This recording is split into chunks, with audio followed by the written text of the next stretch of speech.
All right. Hello, everyone. Today we are going to be talking about tires, specifically Formula One tires, as opposed to, say, Prius tires. Now, these are basically going to be answering some questions and general info about tires in Formula One that I would have loved to have known as a younger fan, and that I always kind of wondered about growing up, and that now I seem to know a lot about as a knowledgeable Formula One fan, or so I like to think. So let's start with why Formula One tires last as short as they do. I don't know if that's the right grammar, but yeah, why F1 tires basically disintegrate so quickly when you as a normal consumer only have to change tires, let's say every 5 to 10 years, right? Formula One tires are, number one, designed not to last an entire Grand Prix. In essence, they're meant to have tire changes so that we as fans have something interesting to watch out for. The other thing is, Formula One car is doing like 5 Gs at most corners, and your road car probably does like one, and you've probably done like half a G at most. So like your tires are not exactly going through the hell that a Formula One tire is going through. So that's one of the main reasons that F1 tires kind of disintegrate so quickly. And then it's also important to remember that on that, kind of the purpose of a Formula One team in terms of strategy is figuring out how to make the most of your tires in terms of like how long can you stay out for while the tire is still at its optimal performance, how quickly can the tire heat up so that it's working well enough, and how long is the tire going to last. How fast is the tire? Is it raining outside? Do you need a tire that will deal with the rain?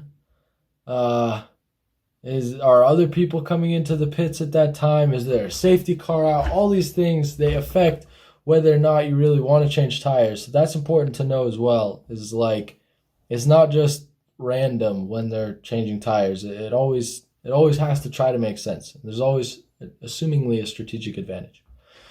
Now, specifically onto the tires. So the Pirelli range this year will have 8 different tires, one more than last year, because rather than having 5 dry tires, we'll also have a Zandvoort special. So I'm going to go into all 8 of those tires and just lightly debrief on what each one does and what its purpose is. So starting with C1 tire, this is your hardest dry tire. So this is always banded as the white, hard tire. This is really, really slow, kind of tortoise in essence. And this is the tire that you use on like big tracks with long sweeping corners or really crap surfaces. So anything like Monza or Circuit of the Americas or Spa even, all these big tracks that just eat through tires. That's where you're using that, and it's never really going to be used as a qualifying tire. The thing's a dog, and it's really just for long stints in a Grand Prix. It's a pretty boring tire. Then onto the C2 tire. This tire is usually kind of the seen, I guess, as the medium soft. This is like this is kind of a multi-use tire. It's able to give decent lap times. It's not the slowest tire, obviously, and it lasts a decent bit of time. It heats up quicker than the hard tire, so that's what makes it a little bit more preferable usually in a race. And again, though, this is really only a medium tire for bigger tracks. Kind of for standard circuits, this is seen as the medium tire. Then onto the C3. This tire is, for some circuits, the soft. So for any of those large circuits mentioned, like Monza and Spa, this is seen as the softest tire that they'll bring to the Grand Prix. And then at places like Monaco, it's a really short technical circuit. This is actually seen as like the hardest tire that they'll bring to the Grand Prix. So it's really the kind of Goldilocks tire, I guess, in the lineup. And so it's relatively quick to heat up, and it delivers pretty decent lap times. Nothing super sane, but the tire lasts long enough around some of those harsher tracks that it's something that can be seen as a reasonable tire option. And then is actually so strong that it can be seen as the hardest compound at tighter tracks. Then onto the C4. So this tire starts to get into the really soft compounds. This was seen as the ultra soft back in the 2018, like weird naming of tires. So this will usually be the medium at tighter tracks, and a very soft at some of the more in the middle tracks. So yeah, this is usually either the red branded tire or a yellow branded medium tire. Delivers really epic lap times, quick to heat up as well, and a relatively short lifespan. And then we get on to the C5. So this is just the absolute cheetah of the pack. This is an absolute beast tire, unbelievable mechanical grip, and quick to heat up, super soft compound. But it's here for a good time, not a long time. This tire just gets eaten up almost immediately. And so for certain big tracks like, again, a Circuit of the Americas, this tire isn't even brought to the Grand Prix or to the weekend in general because it's just so soft that it would be immediately eaten up. And you have to remember that a pit stop itself takes 20 seconds, and if the tire can only last 4 or 5 laps around a Grand Prix like that, they would need to be lapping 4 seconds faster than any of the other tire compounds. So it's not a reasonable compound to bring into any of those big Grand Prix, but it's something like Monaco. This is going to be their softest compound. This is always seen as a red tire, softest compound brought to a Grand Prix weekend.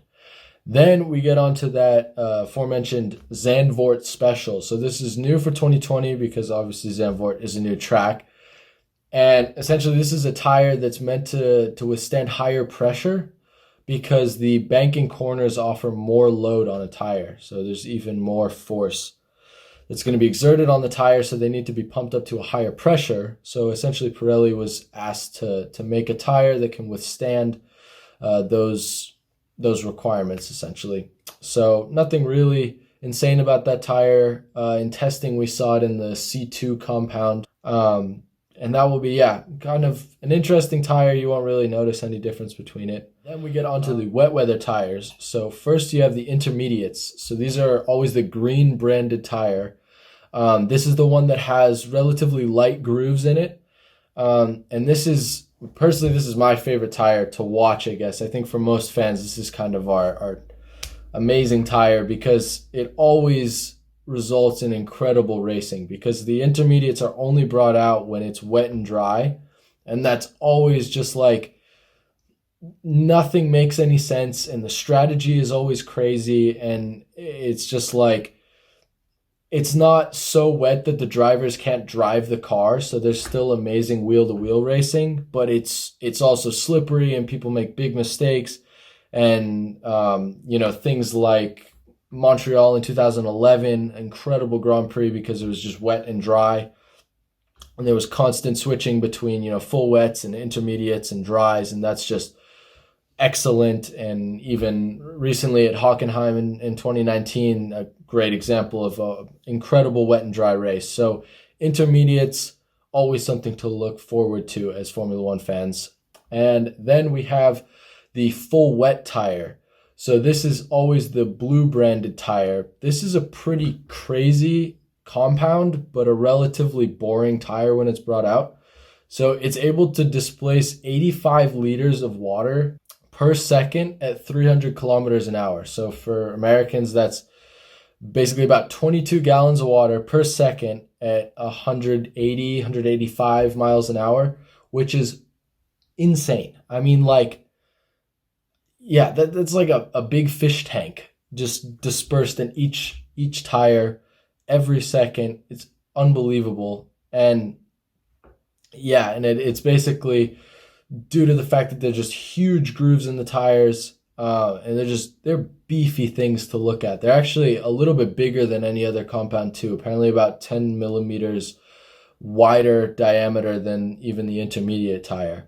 So yeah, say the most interesting compound, but usually results in kind of racing because it's usually a compound that's brought out when people are lapping like 10, 15 seconds a lap slower because it's pissing rain and there's water everywhere.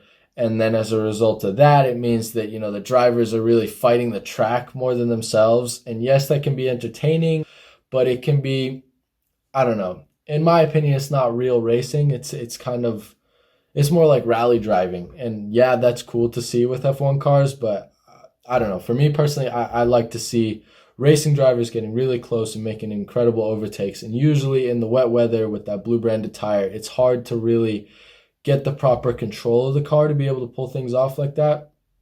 So yeah, cool compound, boring tire.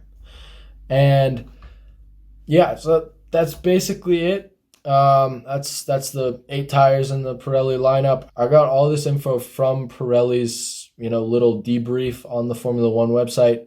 I'll leave the link for that below in the description. And yeah, just in general, the rest of this, I guess I've learned through years of watching Formula One strategy play out for better and for worse, for even playing some of the Formula One video game and so on. And yeah, personally, I love strategy. I know not all fans, are crazy about strategy, but I think strategy is always something cool, and it kind of adds a little bit of extra excitement to Grand Prix, especially when they're boring. Kind of like how, baseball fans keep score of like what's going on with I don't watch baseball, but yeah, they do something that involves the bases or the ins and outs or something like that, so that when baseball is boring, like it almost always is, then they have something else to watch and look forward to. And with Formula One, for me, that strategy is just, an extra little layer. So I hope this video helped explain tires for you. If any of you are new fans and have been wondering what it is, if you like this video, leave a like. Feel free to comment below. And if you didn't like it, feel free to leave a dislike. Those are helpful too. And yeah, if you're enjoying my comments and my content, please feel free to subscribe. Hope you guys are having a great day. Peace out.